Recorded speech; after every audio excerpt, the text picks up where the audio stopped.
Eh.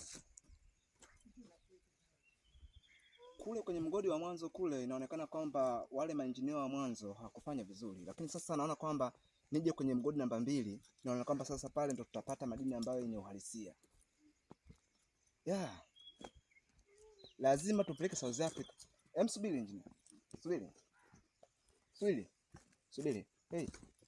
Subiri. Dada.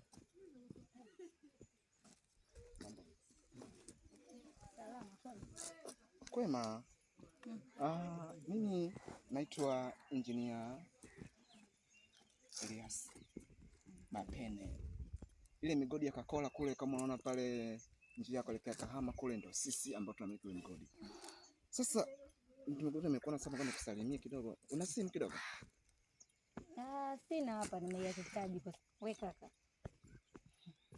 Andika. Unasema engineer nani? Engineer Elias Mapene.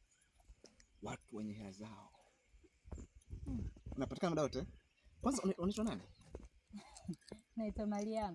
Yaani engineer, mbona ungeuza koti?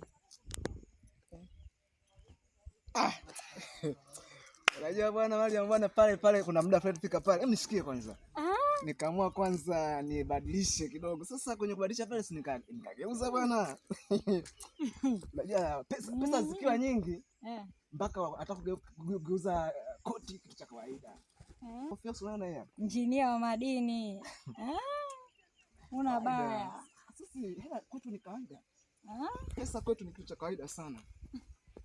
Pesa kwetu. Subiri kwanza.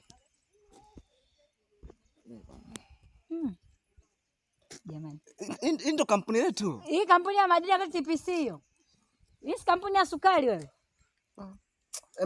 Nipe mzigo wangu. Muone. Sasa wewe unachunguza sana. TPC wapi bwana wewe? Toka. Toka zako hapa.